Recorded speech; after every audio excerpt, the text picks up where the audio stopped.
ആദരണീയനായ അധ്യക്ഷൻ, ഈ പരിപാടിയിലേക്ക് എന്നെ സ്വാഗതം ചെയ്ത ഈ വാട്സപ്പ് കൂട്ടായ്മയുടെ സംഘാടകരെ, പ്രിയപ്പെട്ട സഖാക്കളെ, ജനുവരി 18 എന്ന് പറയുന്നത് നമ്മുടെ നാടിന് മറക്കുവാൻ കഴിയാത്ത ഒരു ദിനമാണ്. ഒരു നാട്ടിലെ ജനതയുടെയാകെ അവകാശങ്ങളെ സംരക്ഷിക്കുന്നതിനു വേണ്ടി നിഷേധിക്കപ്പെട്ടുകൊണ്ടിരുന്ന അവകാശങ്ങളെ നേടിയെടുക്കുന്നതിനു വേണ്ടി പോരാട്ടങ്ങൾ നടന്ന ശൂരനാടിൻ്റെ ഓർമ്മപ്പെടുത്തലാണിന്ന്. ശൂരനാട് രക്തസാക്ഷി ദിനത്തിലാണ് നമ്മളെല്ലാവരും ഒത്തുചേർന്നു കൊണ്ടിരിക്കുന്നത്.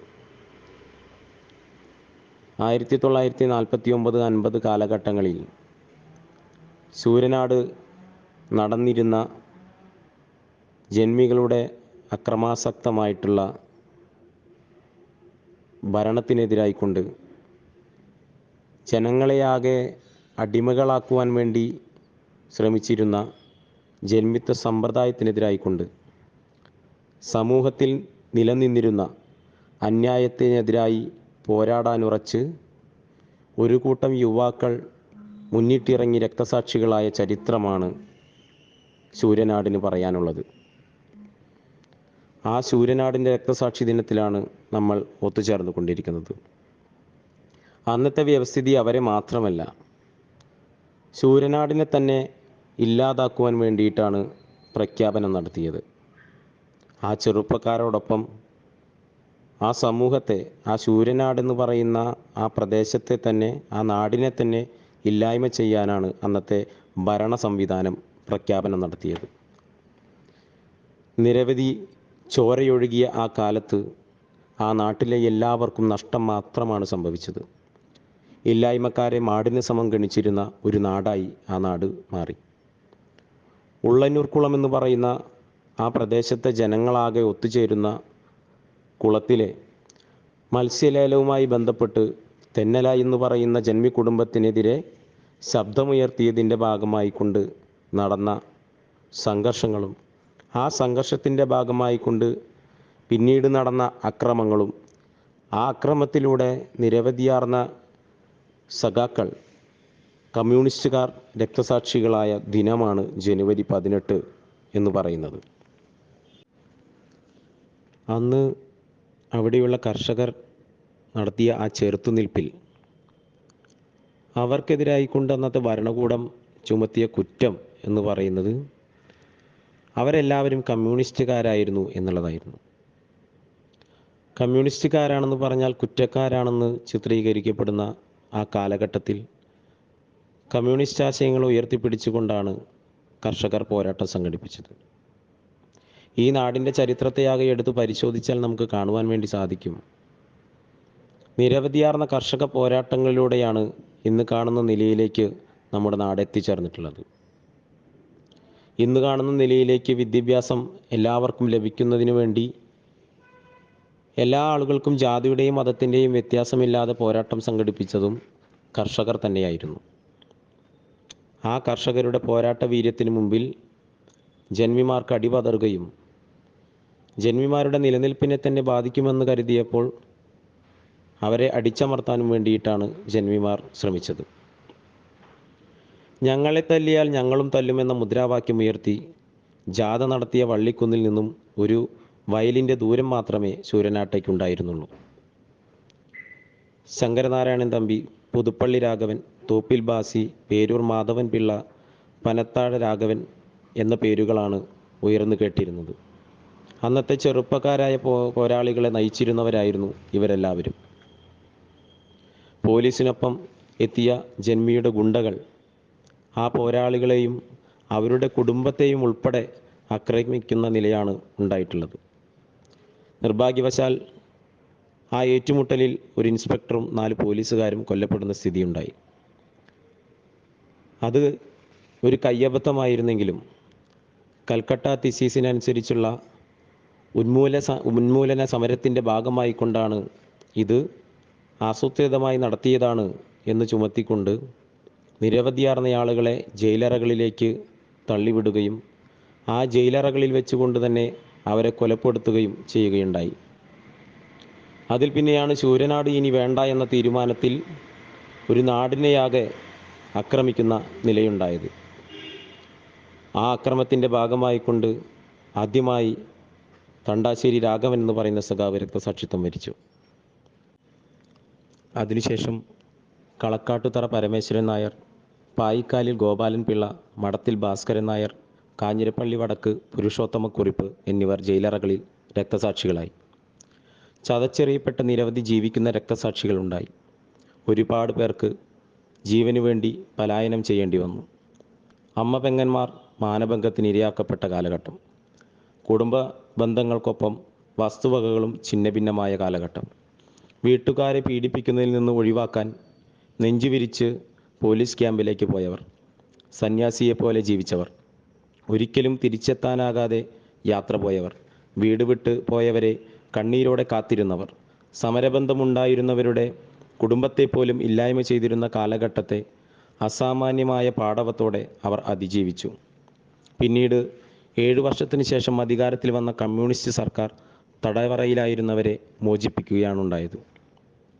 നടേ വടക്കേതിൽ പരമുനായർ, പോണാൽ തങ്കപ്പക്കുറിപ്പ്, ചിറപ്പാട്ട് ചാത്തപ്പൻകുട്ടി, അണിവിള കുഞ്ഞുപിള്ള, ചേലക്കോട്ടയത്ത് കുഞ്ഞിരാമൻ, പായിക്കാരിൽ പരമേശ്വരൻ നായർ, കോതയിൽ വേലായുധൻ നായർ, അമ്പിയിൽ ജനാർദ്ദനൻ നായർ, ചാലിത്തറ കുഞ്ഞച്ചൻ എന്നിങ്ങനെ പോരാളികളുടെ മനസ്സിൽ പോരാട്ടവീര്യം നിറച്ച ധീര പോരാളികൾ കാലയവനികളിൽ മറഞ്ഞു പോകുകയാണ് ഉണ്ടായത്.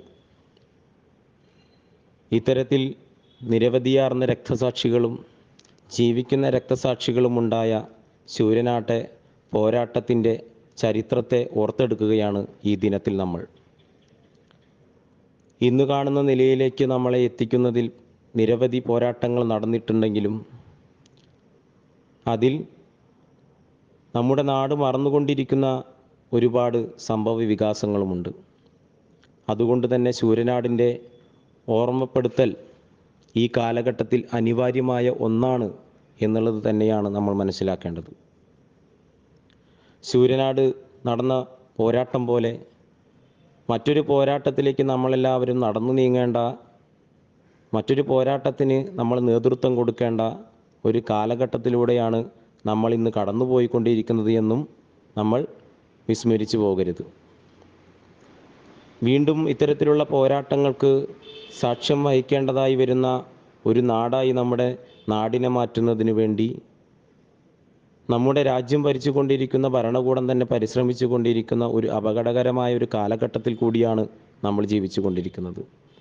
അതുകൊണ്ട് തന്നെയാണ് ഞാൻ നേരത്തെ പറഞ്ഞത്, ശൂരനാടിൻ്റെ പോരാട്ട വീര്യങ്ങളെക്കുറിച്ച്, ആ പോരാട്ടത്തിൽ രക്തസാക്ഷിത്വം വരിച്ച രക്തസാക്ഷികളുടെ രക്തസാക്ഷിത്വത്തിൽ നിന്ന് ഊർജം ഉൾക്കൊണ്ട് കൂടുതൽ കരുത്തുറ്റ പോരാട്ടങ്ങൾക്ക് നേതൃത്വം കൊടുക്കേണ്ട ഒരു കാലയളവ് കൂടിയാണ് ഇത് എന്ന് പറയുന്നത്. നമുക്കറിയാം, നമ്മുടെ നാട് ഇന്ന് കാണുന്ന നിലയിലേക്ക് എത്തിയത് ഇത്തരത്തിലുള്ള നിരവധിയാർന്ന പോരാട്ടങ്ങളുടെ ഭാഗമായിട്ടാണ് എന്നുള്ളത്. നിരവധിയാർന്ന നവോത്ഥാന പോരാട്ടങ്ങളുടെ ഭാഗമായിക്കൊണ്ടാണ് ഇന്ന് നാം കാണുന്ന നിലയിലേക്ക് പുരോഗമന കേരളം ഉണ്ടായിട്ടുള്ളത്. ആ പുരോഗമന കേരളത്തിൽ യാതൊരു പുരോഗമനവും ഇല്ലാതെ വീണ്ടും പഴയ ജന്മി സമ്പ്രദായത്തിലേക്ക് നമ്മളെ തള്ളിവിടുവാൻ വേണ്ടി വർഗീയ ശക്തികൾ പരിശ്രമിച്ചു കൊണ്ടിരിക്കുന്ന ഒരു കാലഘട്ടം കൂടിയാണിത്. ഞാൻ നേരത്തെ സൂചിപ്പിച്ച രാജ്യം ഭരിച്ചുകൊണ്ടിരിക്കുന്ന സംഘപരിവാർ ഭരണകൂടത്തിൻ്റെ നേതൃത്വത്തിൽ അത്തരത്തിലുള്ള പരിശ്രമങ്ങൾ വലിയ രീതിയിൽ നടന്നുകൊണ്ടിരിക്കുന്ന ഒരു കാലഘട്ടമാണ്. നിങ്ങൾ നോക്കൂ, നമ്മുടെ നാട്ടിൽ നടന്നിട്ടുള്ള നിരവധിയാർന്ന നവോത്ഥാന സമരങ്ങളിലൂടെ രക്തസാക്ഷികളാക്കപ്പെട്ടവർ, ഗുരുവായൂർ സത്യാഗ്രഹം പോലെ, വൈക്കം സത്യാഗ്രഹം പോലെ, പാലിയം സത്യാഗ്രഹം പോലെയുള്ള നിരവധിയാർന്ന നവോത്ഥാന പോരാട്ടങ്ങൾ നമ്മുടെ നാടിൻ്റെ സമരകരുത്തിനെ വിളിച്ചോതുന്ന ഇത്തരത്തിലുള്ള പോരാട്ടങ്ങളെ നമ്മൾ ഒരിക്കൽ കൂടി സ്മരിക്കേണ്ടതായിട്ടുണ്ട്.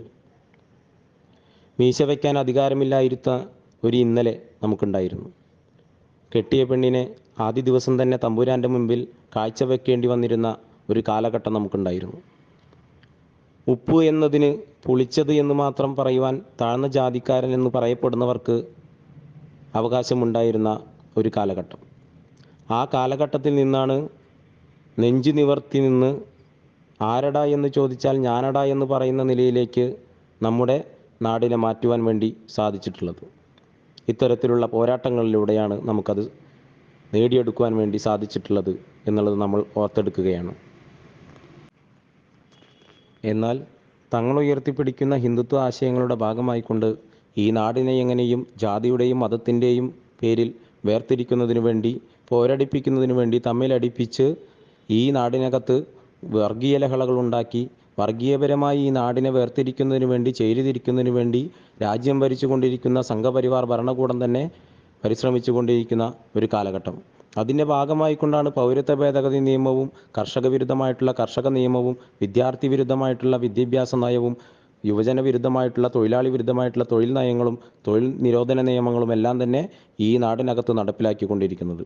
അതിനെതിരായിക്കൊണ്ട് നിരന്തരമായി ഈ പുരോഗമന പ്രസ്ഥാനമായാലും ഇടതുപക്ഷ യുവജന വിദ്യാർത്ഥി സംഘടനകളായാലും നിരന്തരമായി പോരാട്ടങ്ങൾ സംഘടിപ്പിച്ചു കൊണ്ടിരിക്കുന്ന ഒരു കാലഘട്ടം.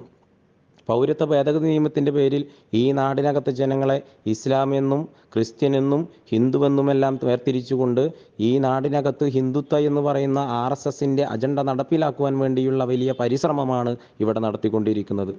ഹിന്ദുത്വ എന്ന് പറയുമ്പോൾ നമ്മുടെ നാട്ടിലെ ചിലരെങ്കിലും വിചാരിക്കുന്നുണ്ടാവും, കരുതുന്നുണ്ടായിരിക്കും ഹിന്ദു മതത്തിൽപ്പെടുന്നവരാണ് ഹിന്ദുത്വ എന്ന് പറയുന്നത് എന്ന്.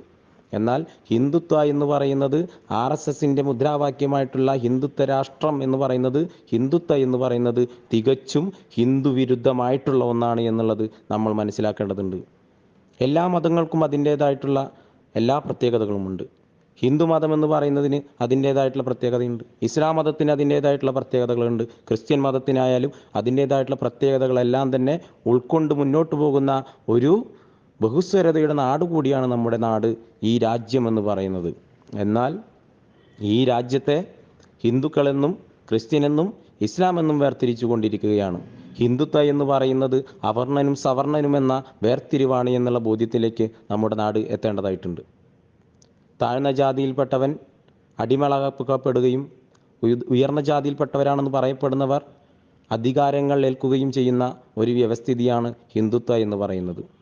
ആ ഹിന്ദുത്വ ഈ നാടിനകത്ത് നടപ്പിലാക്കുകയാണെങ്കിൽ പണ്ട് നിലനിന്നിരുന്ന രീതിയിലുള്ള അവർണനും സവർണനും എന്ന വേർതിരിവും തീണ്ടാപ്പാടകലെ മാറി നിൽക്കേണ്ടി വരികയും അതുപോലെ തന്നെ ദൂരെ മാറി നിന്ന് തമ്പുരാൻ വരുമ്പോൾ ഓച്ചാനിച്ചുകൊണ്ട് ഇങ്ങനെ നിൽക്കേണ്ടുന്ന ഒരു നിലയിലേക്ക് നമ്മുടെ നാടിനെ മാറ്റുന്ന ഒരു അജണ്ടയാണ് ഹിന്ദുത്വ എന്ന് പറയുന്നത്.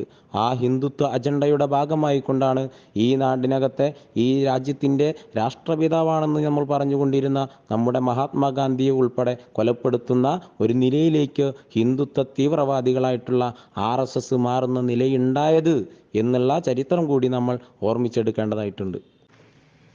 എന്താണ് പൗരത്വ ഭേദഗതി നിയമം കൊണ്ട് ഇവർ ഉദ്ദേശിക്കുന്നത്?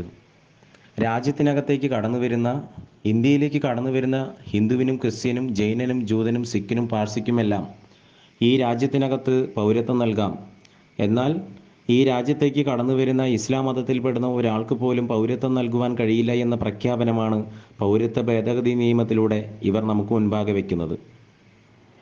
ഈ പൗരത്വ ഭേദഗതി നിയമത്തിൻ്റെ ഭാഗമായിക്കൊണ്ട് അസം എന്ന് പറയുന്ന സംസ്ഥാനത്ത് പൗരത്വ രജിസ്റ്റർ നടപ്പിലാക്കിയപ്പോൾ തന്നെ 9 ലക്ഷത്തിലധികം വരുന്ന ആളുകൾക്കും അവരുടെ കുടുംബത്തിനുമാണ് പൗരത്വം നഷ്ടപ്പെടുന്ന നിലയുണ്ടായത്.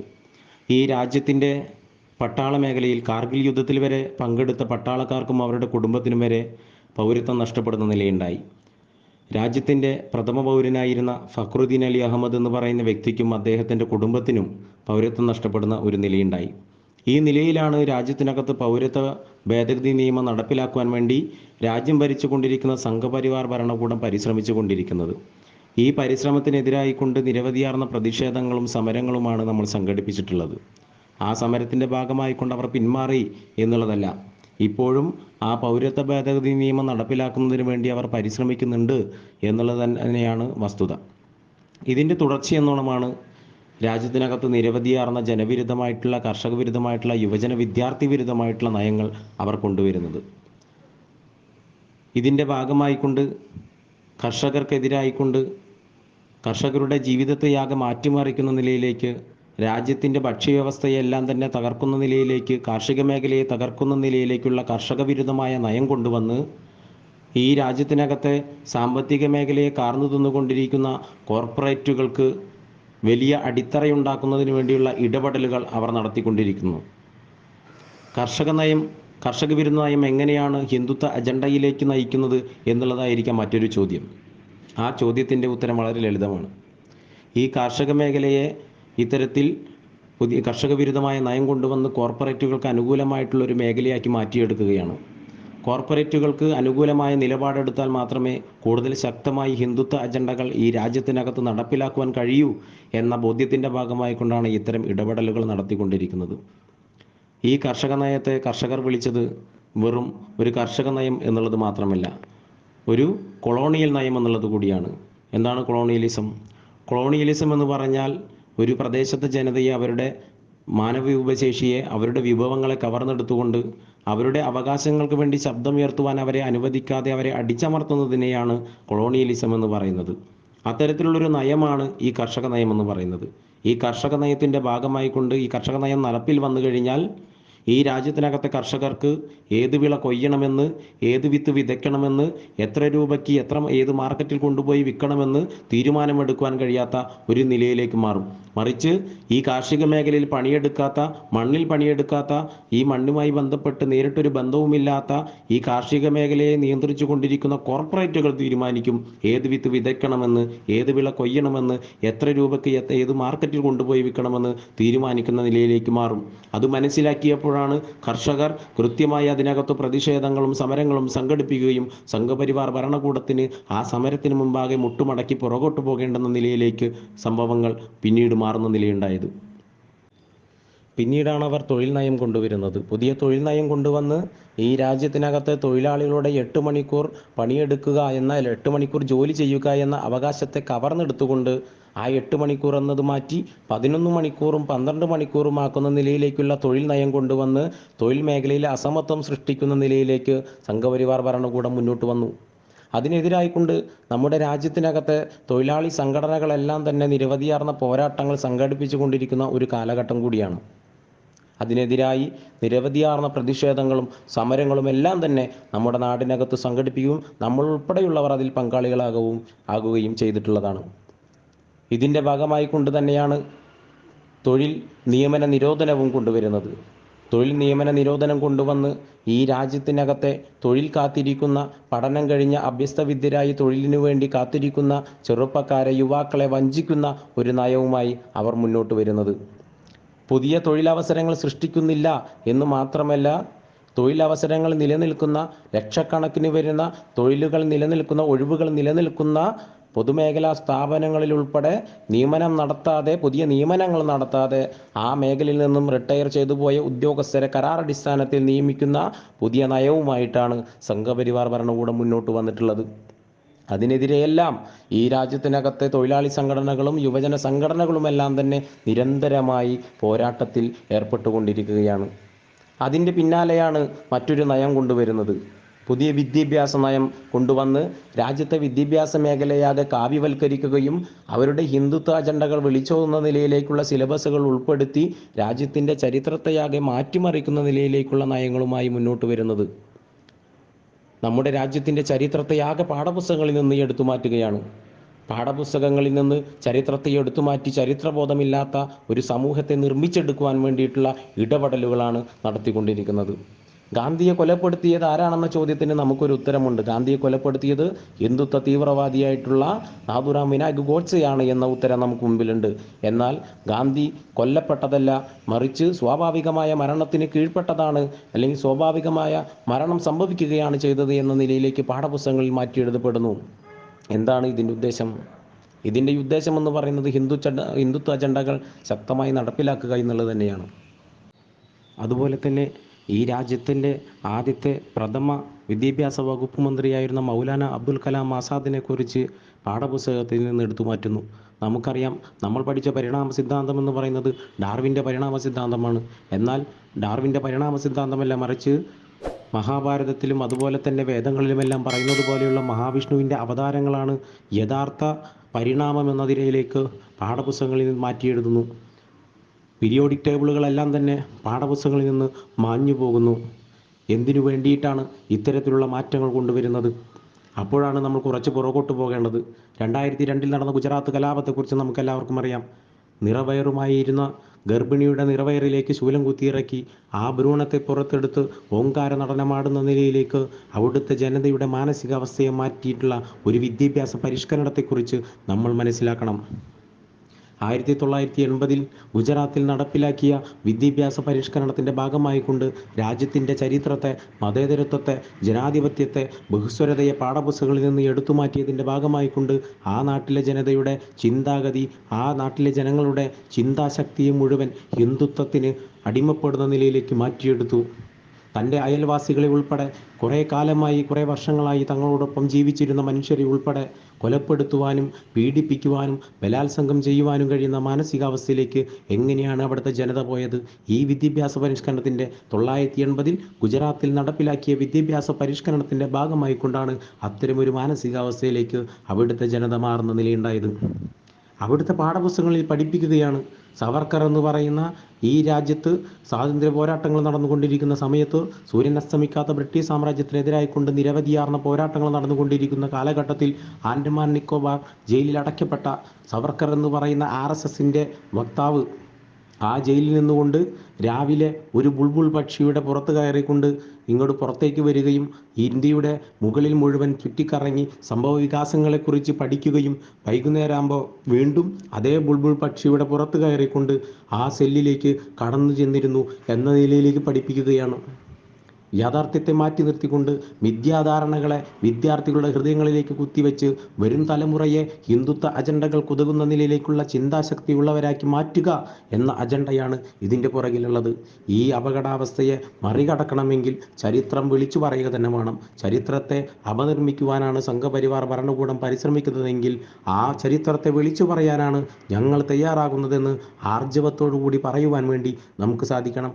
ഇപ്പോൾ കുറച്ച് ദിവസങ്ങളായി ബിൽക്കിസ് ബാനുവിനെ കുറിച്ച് നമ്മൾ ചർച്ച ചെയ്യുന്നുണ്ട്. ബിൽക്കിസ് ബാനു കുറേ വർഷങ്ങളായി ചർച്ചയായിക്കൊണ്ടിരിക്കുന്ന ഒരു സ്ത്രീയാണ്.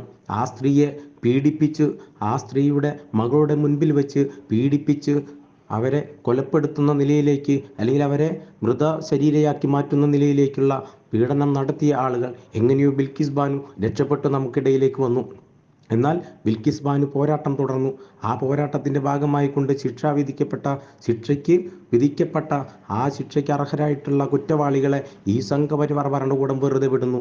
ആ വെറുതെ വിട്ട പ്രതികളെ മുഴുവൻ വീണ്ടും ജയിലിലേക്ക് തന്നെ പറഞ്ഞു വിടുന്ന നിലയിലേക്ക് ഭരണകൂടം ഇപ്പോൾ മാറിയിട്ടുണ്ട്, അല്ലെങ്കിൽ സുപ്രീം കോടതി ഇന്ന് മാറിയിട്ടുണ്ട് എന്നുള്ളതാണ്. എങ്കിലും അവിടെ ബിൽക്കിസ് ബാനുവിനെ പീഡിപ്പിച്ച, അല്ലെങ്കിൽ പീഡിപ്പിച്ച് കൊലപ്പെടുത്തുവാൻ ശ്രമിച്ച ആ സംഘപരിവാരത്തിൻ്റെ വക്താക്കളായിട്ടുള്ള ആളുകളെ സംഘപരിവാർ ഭരണകൂടം സംരക്ഷിക്കുന്ന നിലയിലേക്ക് രാജ്യത്തിൻ്റെ ജനാധിപത്യ മൂല്യങ്ങളെയാകെ തട്ടിത്തെറിപ്പിക്കുന്ന മാനസികാവസ്ഥ ഈ സംഘപരിവാർ ഭരണകൂടത്തിന് വന്നു ചേർന്നിരിക്കുന്നു എന്നുള്ളതാണ്. ഈ നിലയിലേക്ക് നമ്മുടെ രാജ്യം മുന്നോട്ട് പോവുകയാണെങ്കിൽ ഇന്ന് കാണുന്ന നിലയിൽ, ഇന്ന് നമ്മൾ ജീവിച്ചു കൊണ്ടിരിക്കുന്ന നിലയിൽ ഭാവിയിൽ നമുക്ക് ജീവിക്കാൻ കഴിയില്ല എന്ന വസ്തുത നിലനിൽക്കുകയാണ് പ്രിയമുള്ളവരെ. ഇത്തരത്തിൽ എല്ലാ തരത്തിലും ജനവിരുദ്ധമായ നയങ്ങളുമായിട്ട് സംഘപരിവാർ ഭരണകൂടം മുന്നോട്ട് പോയിക്കൊണ്ടിരിക്കുകയാണ്. ഇതിൻ്റെയെല്ലാം ആത്യന്തികമായ ലക്ഷ്യമെന്ന് പറയുന്നത് ഹിന്ദുത്വവൽക്കരണം തന്നെയാണ്. ആ ഹിന്ദുത്വവൽക്കരണത്തിനെതിരായിക്കൊണ്ട് നിരന്തരമായ പോരാട്ടങ്ങൾ സംഘടിപ്പിക്കേണ്ട ഒരു വർത്തമാനകാലത്തിലൂടെ നമ്മൾ കടന്നുപോയിക്കൊണ്ടിരിക്കുകയാണ്. ആ ബോധ്യത്തിൽ നിന്നാണ് DYFI പോലുള്ള ഇടതുപക്ഷ യുവജന സംഘടന മനുഷ്യച്ചങ്ങല തീർക്കുന്നതിന് വേണ്ടിയെല്ലാം തീരുമാനമെടുക്കുന്നത്.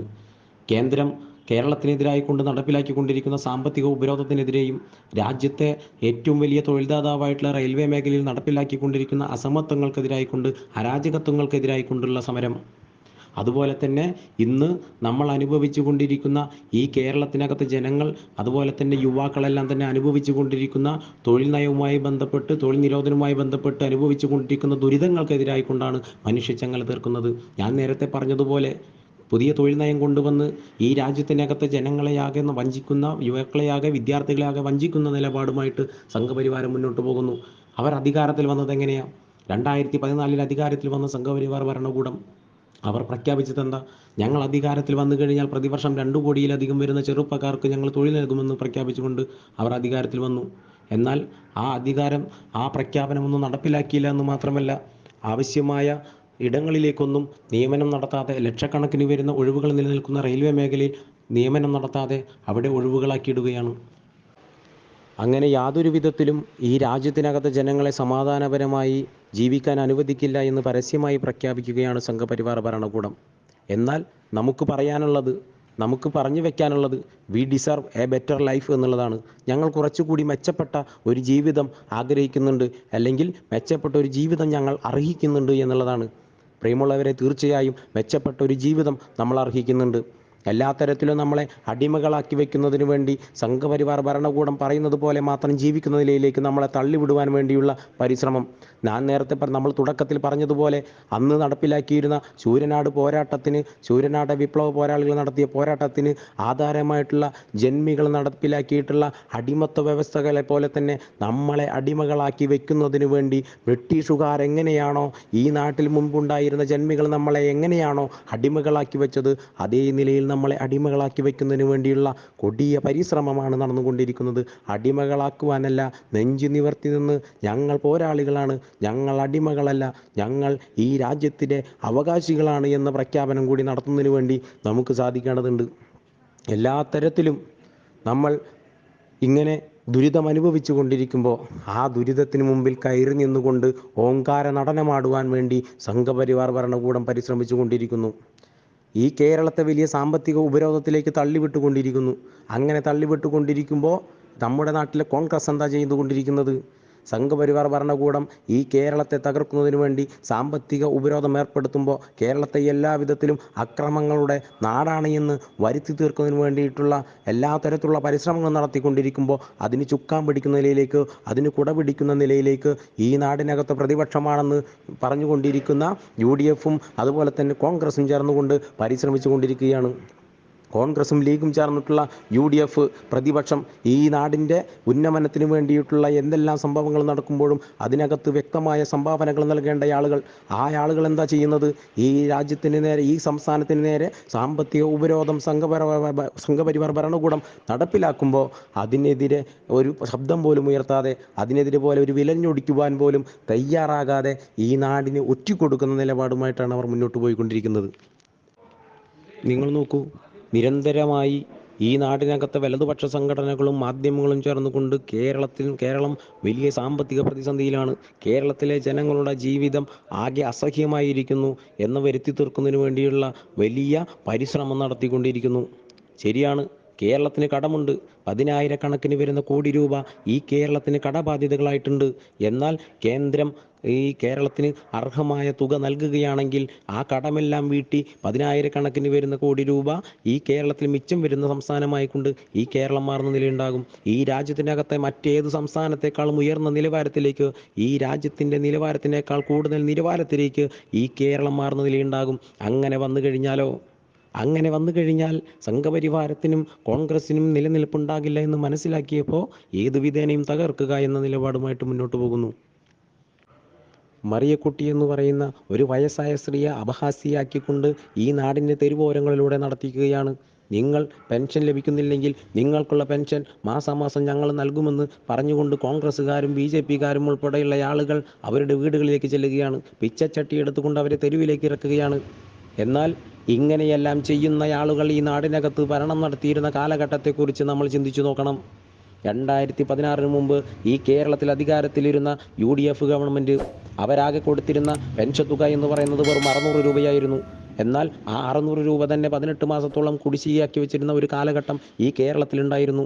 ഈ കേരളത്തിൽ ആദ്യമായി പെൻഷൻ പ്രഖ്യാപിച്ചപ്പോൾ അതിനെതിരെ ശബ്ദമുയർത്തിയവരും സമരം ചെയ്തവരുമാണ് ഇതേ UDF എന്ന് പറയുന്നത്. ആ 600 രൂപ 18 മാസം ഇവർ കുടിശ്ശികയാക്കി വെച്ചത് മുഴുവൻ കൊടുത്തു തീർക്കുകയും ആ പെൻഷൻ തുക 1,600 രൂപയാക്കി മാറ്റുകയും ചെയ്ത സർക്കാരാണ് ഇടതുപക്ഷ സർക്കാർ എന്ന് പറയുന്നത്. ഈ കേന്ദ്രം കേരളത്തിന് തരാനുള്ള വിഹിതം മുഴുവൻ തന്നു കഴിഞ്ഞാൽ ഈ 1,600 എന്ന തുക 2,600 വർദ്ധിപ്പിക്കുമെന്നുള്ള പ്രഖ്യാപനമാണ് ഈ സംസ്ഥാന ഗവൺമെൻറ് നടത്തിയിട്ടുള്ളത്. ആ പ്രഖ്യാപനം ഏതു വിധത്തിലും നടപ്പിലാക്കുവാൻ വേണ്ടി അനുവദിക്കില്ല എന്ന് ഇവിടെ ഉറക്കെ പ്രഖ്യാപിച്ചു കൊണ്ടിരിക്കുകയാണ് ഈ നാടിനകത്തെ പ്രതിപക്ഷവും സംഘപരിവാർ പ്രവർത്തകരും. കേരളത്തെ യാതൊരു വിധത്തിലും മുന്നോട്ട് പോകാൻ വേണ്ടി ഞങ്ങൾ അനുവദിക്കില്ല എന്ന് പരസ്യമായി പ്രഖ്യാപിക്കുകയാണ്. അതിൻ്റെ ഭാഗമായിക്കൊണ്ടാണ് കേരയിൽ ഇവിടെ ആവശ്യമാണെന്ന് പറഞ്ഞപ്പോൾ ആ കേരളിനെ പിന്തള്ളുകയും കേന്ദ്ര ഗവൺമെൻറ് പിന്തള്ളുകയും അതിൻ്റെ പിന്നാലെ കോടതിയിൽ ഹർജിയുമായിക്കൊണ്ട് പ്രതിപക്ഷ നേതാവെന്ന് പറയുന്ന അപഹാസ്യനായിക്കൊണ്ടിരിക്കുന്ന VD സതീശൻ കോടതി കയറി നീങ്ങുന്നത്. അതിൻ്റെ ഭാഗമായി കൊണ്ട് അവസാനമായി കോടതി ചോദിച്ചില്ലേ, നിങ്ങൾക്ക് എന്താണ്, പൊതു താല്പര്യമാണോ അതോ വ്യക്തി താല്പര്യമാണോ എന്ന് ചോദിക്കുന്ന നിലയിലേക്ക് മാറി, അപഹാസ്യനായി മാറിക്കൊണ്ടിരിക്കുകയാണ്. ഈ കേരളത്തിൻ്റെ വികസനത്തിനു വേണ്ടി എന്തെല്ലാം മാതൃകകൾ സർക്കാർ മുന്നോട്ട് വെച്ചാലും ആ മാതൃകകളെ മുഴുവൻ നിരാകരിക്കുന്ന നിലയിലേക്ക്, അതിനെതിരെ പറയുക എന്ന് മാത്രമായിട്ടുള്ള ഒരു നിലപാടുമായിട്ട് ഇവിടുത്തെ പ്രതിപക്ഷം മുന്നോട്ട് പോയിക്കൊണ്ടിരിക്കുന്നു. അതിനെതിരായിക്കൊണ്ടെല്ലാം തന്നെ ശബ്ദമായി മാറാൻ, പ്രതിഷേധമുയർത്തേണ്ട ഒരു അവസ്ഥയിലേക്ക് നമ്മൾ മാറിയിരിക്കുകയാണ്. ആ പോരാട്ടങ്ങൾ നമ്മൾ സംഘടിപ്പിക്കണം. ആ പോരാട്ടങ്ങൾ സംഘടിപ്പിച്ച് കൂടുതൽ ഊർജ്ജസ്വലമായ നിലയിലേക്ക് നമ്മുടെ നാടിനെ മുന്നോട്ട് കൊണ്ടുപോകേണ്ടതായിട്ടുണ്ട്. അങ്ങനെ എല്ലാ തലത്തിലും ഈ നാടിനെ വർഗീയപരമായി ചെയ്തിരിക്കുന്നതിന് വേണ്ടി സംഘപരിവാർ ഭരണകൂടവും ഈ രാജ്യത്തെ, ഈ കേരളത്തെ യാതൊരു തരത്തിലും ഉന്നമനത്തിലേക്ക് പോകുവാൻ അനുവദിക്കില്ല എന്ന് പറഞ്ഞുകൊണ്ട് കോൺഗ്രസ് മറ്റൊരു വശത്തു നിന്നും ഇവർക്കെല്ലാം തന്നെ സ്തുതി പാടിക്കൊണ്ട് ഈ രാജ്യത്തിനകത്തെ മാധ്യമങ്ങളും വന്നുകൊണ്ടിരിക്കുന്ന ഈ സാഹചര്യത്തിൽ ഇതിനെയെല്ലാം ചെറുത്തു തോൽപ്പിച്ചുകൊണ്ട് ഒരു മഹാപർവ്വതം കണക്കെ ഒരു പ്രതിരോധമായി നിലനിന്നുകൊണ്ട് ഈ നാടിനെ സംരക്ഷിക്കുക എന്ന ഉത്തരവാദിത്തമാണ് പ്രിയമുള്ളവരെ നമ്മിൽ അർപ്പിക്കപ്പെട്ടിട്ടുള്ളത്. ആ ചുമതല നമുക്ക് നിർവഹിക്കാൻ കഴിഞ്ഞിട്ടില്ലെങ്കിൽ ഞാൻ നേരത്തെ പറഞ്ഞതുപോലെ ഇന്ന് കാണുന്ന നിലയിലേക്ക് ജീവിക്കാൻ കഴിയാത്ത നിലയിലേക്ക് നമ്മുടെ നാട് മാറും എന്ന കാര്യത്തിൽ യാതൊരു സംശയവുമില്ല. ഇനി വരുന്ന ലോക്സഭാ തെരഞ്ഞെടുപ്പിനകത്ത് വീണ്ടും നരേന്ദ്രമോദിയുടെ നേതൃത്വത്തിൽ ഒരു സംഘപരിവാർ ഭരണകൂടം ഈ രാജ്യത്തിനകത്ത് അധികാരത്തിൽ വന്നു കഴിഞ്ഞാൽ ഈ രാജ്യത്തിനകത്ത് പാവപ്പെട്ട ജനങ്ങൾക്ക് ജീവിക്കാൻ കഴിയാത്ത ഒരു നിലയുണ്ടാകും. തിരഞ്ഞെടുപ്പുകൾ തന്നെ, ജനാധിപത്യപരമായി നടക്കുന്ന തിരഞ്ഞെടുപ്പുകളെല്ലാം തന്നെ ഇല്ലാത്ത നിലയിലേക്ക് പോകും. ഈ രാജ്യത്ത് ഹിന്ദു മതത്തിൽപ്പെടുന്ന അല്ലെങ്കിൽ ഹിന്ദുത്വ അജണ്ടകളെ മാത്രം വിശ്വസിക്കുന്ന ആളുകൾ ജീവിച്ചാൽ മതി എന്ന നിലയിലേക്ക് മാറും. ഹിന്ദുത്വ അജണ്ട എന്താണെന്ന് നമ്മൾ ചർച്ച ചെയ്തു പോയി. ഹിന്ദുത്വ അജണ്ട എന്ന് പറയുന്ന നിലയിലുള്ള ആ അജണ്ട നടപ്പിലാക്കി കഴിഞ്ഞാൽ ഈ രാജ്യത്തിനകത്ത് ജീവിക്കാൻ കഴിയാത്ത ഒരു നിലയുണ്ടാകുമെന്നുള്ള കാര്യത്തിൽ യാതൊരു തർക്കവുമില്ല. അതുകൊണ്ട് തന്നെ കൂടുതൽ ജാഗ്രതയോടുകൂടി, കൂടുതൽ ഊർജ്ജസ്വലമായി നമ്മുടെ പ്രവർത്തനങ്ങളെ മുന്നോട്ട് കൊണ്ടുപോകാതെ നമുക്ക് തരമില്ല എന്നുള്ളത് തന്നെയാണ് പറഞ്ഞു വെക്കുന്നത്. രാജ്യത്തെ ആകെ അസമത്വത്തിലേക്കും അടിമത്തത്തിലേക്കും തള്ളിവിടുന്നതിന് വേണ്ടി അവർ പരിശ്രമിക്കുമ്പോൾ അതിനൊരു വിലങ്ങ് തടിയായി നിൽക്കുന്ന ഒരു സംസ്ഥാനമാണ് ഈ കേരളം എന്ന് പറയുന്നത്. അതുകൊണ്ടാണ് കേരളത്തെ തകർക്കാൻ അവർ പരിശ്രമിച്ചു കൊണ്ടിരിക്കുന്നത്. എത്രയെത്ര വർഗീയ കലാപങ്ങൾ ഈ സംഘപരിവാരത്തിൻ്റെ നേതൃത്വത്തിൽ ഈ രാജ്യത്ത് നടപ്പിലായിക്കൊണ്ടിരിക്കുന്നു. മണിപ്പൂരിനകത്ത് നടന്നിട്ടുള്ള വർഗീയ കലാപം നിങ്ങൾ നോക്കൂ. എത്രയെത്ര ആളുകളാണ് അവിടെ കൊല ചെയ്യപ്പെട്ടത്. പാവപ്പെട്ട ഒരു സ്ത്രീയെ പരസ്യമായി നഗ്നയാക്കി നടത്തിക്കൊണ്ട്, രഹസ്യ ഭാഗങ്ങളിൽ പോലും സ്പർശിച്ചുകൊണ്ട് പരസ്യമായി ബലാത്സംഗം ചെയ്യുന്ന നിലയിലേക്ക് അവിടുത്തെ സംഘപരിവാരത്തിൻ്റെ നേതൃത്വത്തിലുള്ള ഭരണകൂടത്തിൻ്റെ കീഴിലുള്ള നാട്ടിലെ ജനതകൾ മാറിയില്ലേ? എങ്ങനെയാണ് അങ്ങനെയൊരു മാനസികാവസ്ഥയിലേക്ക് മാറുവാൻ വേണ്ടി കഴിയുന്നത്? എല്ലാ തരത്തിലും രാജ്യത്തെ ജനതയുടെ മാനസികാവസ്ഥ ഒരു വർഗീയ കലാപത്തിലേക്ക്, ഒരു ഹിന്ദുത്വ അജണ്ട നടപ്പിലാക്കാനുള്ള മാനസികാവസ്ഥയിലേക്ക് തള്ളിവിടുന്ന ഒരു നിലയിലേക്ക് അവരുടെ മാനസികാവസ്ഥയെ മാറ്റിയിരിക്കുന്നു. ആ മാനസികാവസ്ഥയിൽ നിന്ന് നമ്മുടെ രാജ്യത്തെ ജനങ്ങൾ പുറത്തു കടക്കണമെങ്കിൽ നമ്മുടെ ഭരണഘടനാ മൂല്യങ്ങളെക്കുറിച്ച്, ജനാധിപത്യ മൂല്യങ്ങളെക്കുറിച്ച്, മതേതര ബഹുസ്വര മൂല്യങ്ങളെക്കുറിച്ച് നമ്മുടെ ആളുകളെ ബോധ്യപ്പെടുത്തേണ്ടതായിട്ടുണ്ട്. ഭരണഘടന ഉയർത്തിപ്പിടിക്കുന്ന, നമ്മുടെ അവകാശങ്ങളെ നിഷേധിക്കുന്ന ഈ സംഘപരിവാർ ഭരണകൂടത്തിനെതിരായിക്കൊണ്ട് ശബ്ദമുയർത്താൻ പ്രിയമുള്ളവരെ നമുക്ക് സാധിക്കേണ്ടതുണ്ട്. അങ്ങനെ ശബ്ദമുയർത്താതെ പോയാൽ വരും തലമുറയ്ക്ക്, നമ്മുടെ മക്കൾക്ക്, നമ്മുടെ പേരക്കുട്ടികൾക്ക് ഈ രാജ്യത്ത് മനസ്സമാധാനത്തോടെ കൂടി ജീവിക്കാൻ കഴിയില്ല എന്നത് യാഥാർത്ഥ്യമാണ് എന്ന ബോധ്യത്തിലേക്ക് എത്തുകയും നമ്മുടെ നാടിനകത്തെ എല്ലാ ജനങ്ങളെയും, പൊതുജനങ്ങളെയും ഈ ബോധ്യത്തിലേക്ക് കൊണ്ടുവരുവാനും നമുക്ക് സാധിക്കേണ്ടതുണ്ട്. അതിന് ഇത്തരത്തിലുള്ള ചർച്ചകളും ഇത്തരത്തിലുള്ള നമ്മുടെ പരിപാടികളും നമ്മുടെ രക്തസാക്ഷി ദിനങ്ങളും നമ്മുടെ പൊതുയോഗങ്ങളുമെല്ലാം തന്നെ നമ്മൾ ഉപയോഗപ്പെടുത്തേണ്ടതായിട്ടുണ്ട് എന്നുള്ളതാണ്.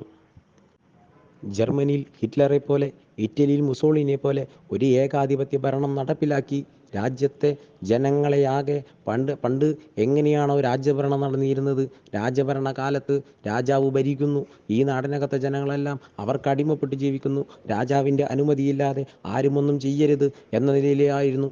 ആ നിലയിലേക്ക് കൊണ്ടുപോവുകയാണ്.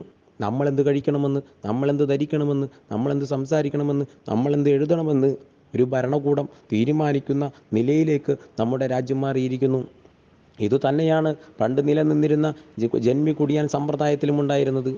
ഇതുതന്നെയാണ് ഏകാധിപത്യത്തിൻ്റെ ലക്ഷണമെന്ന് പറയുന്നത്. ആ ഏകാധിപത്യ ഭരണത്തിലേക്ക് നമ്മളെ കൊണ്ടെത്തിക്കാൻ പോകുന്നു. അതിൻ്റെ ഭാഗമായി കൊണ്ട് രാജ്യത്തിൻ്റെ ഫെഡറൽ സംവിധാനങ്ങളെയാകെ തകർത്തെറിയുന്നു. സംസ്ഥാനങ്ങൾക്കുള്ള അധികാരങ്ങളെല്ലാം എടുത്തുമാറ്റുന്നു. ആ അധികാരങ്ങളെ എടുത്തുമാറ്റി ഇതെല്ലാം നിയന്ത്രിക്കുന്നത് ഞങ്ങളാണെന്ന് പ്രഖ്യാപിച്ചുകൊണ്ട് നേരിട്ട് ഭരണം നടത്താനുള്ള പരിശ്രമം നടത്തുന്നു. അതിൻ്റെ ഭാഗമായിട്ടല്ലേ അവിടെ നിന്ന് കെട്ടിയിറക്കിയ ഒരു ഗവർണർ ഈ കേരളത്തിൻ്റെ സർവകലാശാലകളിൽ മുഴുവൻ കയറി നിരങ്ങുന്ന നിലയിലേക്ക് മാറിയത്. സംഘപരിവാരത്തിൻ്റെ വക്താക്കളാരും തന്നെ ജനാധിപത്യപരമായി നടക്കുന്ന തെരഞ്ഞെടുപ്പുകളിലൂടെ ഈ കേരളത്തിലെ ക്യാമ്പസുകളിലും യൂണിവേഴ്സിറ്റികളിലും കയറി ചെല്ലാൻ കഴിയില്ല എന്ന ബോധ്യത്തിൻ്റെ ഭാഗമായിക്കൊണ്ട് യാതൊരു അർഹതയുമില്ലാത്ത ആളുകളെ ആ നിലയിലേക്ക് സെനറ്റിലേക്കും സിൻഡിക്കേറ്റിലേക്കും അക്കാഡമിക് കൗൺസിലിലേക്കും തിരികെ കയറ്റിക്കൊണ്ട് വിദ്യാഭ്യാസ മേഖലയെ, കേരളത്തിലെ വിദ്യാഭ്യാസ മേഖലയെ കാവ്യവൽക്കരിക്കാനുള്ള പരിശ്രമങ്ങൾ നടന്നപ്പോഴാണ് SFI അതിനെതിരായിക്കൊണ്ട് വലിയ രീതിയിലുള്ള സമരങ്ങൾ സംഘടിപ്പിച്ചത്.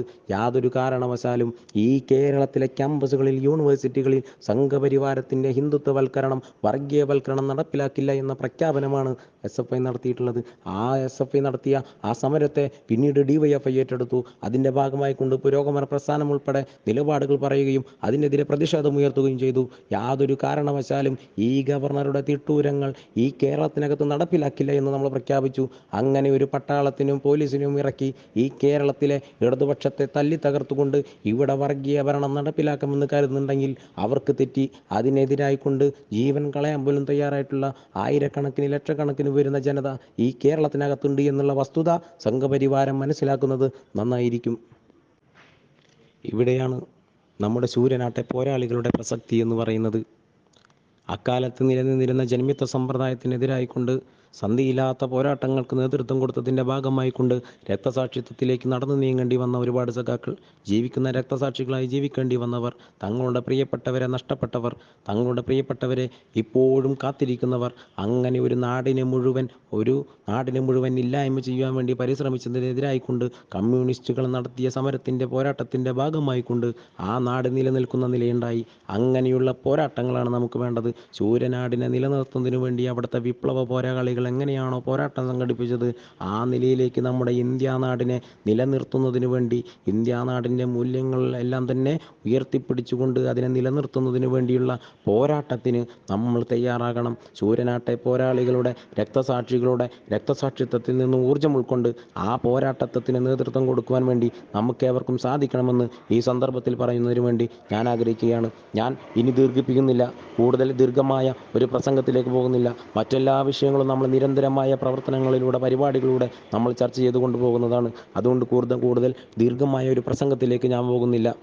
വീണ്ടും അവസാനമായി ഒരു കാര്യം മാത്രം പറഞ്ഞു വെക്കാം. ചാർലി ചാപ്ലിൻ്റെ ദ ഡിക്റ്റേറ്റർ എന്ന് പറയുന്ന സിനിമയ്ക്കകത്ത് അദ്ദേഹം അവസാനം പറഞ്ഞു വെക്കുന്നുണ്ട്, ഹിറ്റ്ലറുടെ ഏകാധിപത്യ ഭരണത്തിനെതിരായിക്കൊണ്ട് നിർമ്മിക്കപ്പെട്ട ആ സിനിമ എല്ലാ സുൽത്താന്മാരും നാട് കടത്തപ്പെടുക തന്നെ ചെയ്യും, എല്ലാ കൊട്ടകൊത്തളങ്ങളും തകർന്നടിയപ്പെടുക തന്നെ ചെയ്യും.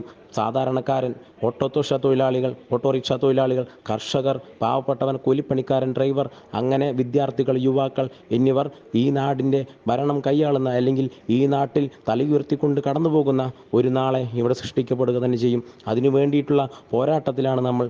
രാജ്യത്തിൻ്റേതായിട്ടുള്ള അതിർവരമ്പുകളില്ലാത്ത ഒരു ലോകത്തിനു വേണ്ടി ഇനി നമുക്ക് പോരടിക്കാം. വെറുപ്പും വിദ്വേഷവും അസഹിഷ്ണുതയും ഇല്ലാത്ത ഒരു ലോകത്തിനു വേണ്ടി നമുക്ക് പോരടിക്കാം. ശാസ്ത്രവും പുരോഗതിയും എല്ലാ മനുഷ്യൻ്റെയും സന്തോഷത്തിലേക്ക് നയിക്കുന്ന ഒരു ലോകത്തിനു വേണ്ടി നമുക്ക് പോരടിക്കാം. സോൾജിയേഴ്സ്, പോരാളികളെ, ഈ നാടിൻ്റെ നല്ലതിനു വേണ്ടി, ഈ നാടിൻ്റെ നല്ല നടത്തിപ്പിനു വേണ്ടി, ഈ നാടിനെ സംരക്ഷിച്ചു നിർത്തുന്നതിന് വേണ്ടി, ഈ രാജ്യത്തിൻ്റെ എല്ലാ മൂല്യങ്ങളെയും സംരക്ഷിക്കുന്നതിന് വേണ്ടി നമുക്ക് ഏവർക്കും ഒരുമിച്ച് പോരാടാമെന്ന് മാത്രം പറഞ്ഞുകൊണ്ട് ജനുവരി 18 ഈ സൂര്യനാട് രക്തസാക്ഷി ദിനത്തിൽ ഈ പരിപാടിയിൽ പങ്കെടുത്തുകൊണ്ടിരിക്കുന്ന മുഴുവൻ ആളുകളെയും ഒരിക്കൽ കൂടി SFI സംസ്ഥാന കമ്മിറ്റിക്കും വേണ്ടി ഇടനെഞ്ചോട് ചേർത്ത് പിടിച്ചുകൊണ്ട് അഭിവാദ്യം ചെയ്തുകൊണ്ട് ഞാൻ എൻ്റെ വാക്കുകൾ അവസാനിപ്പിക്കുകയാണ്. പ്രിയമുള്ള സഖാക്കളെ, ഇൻകുലാബ് സിന്ദാബാദ്.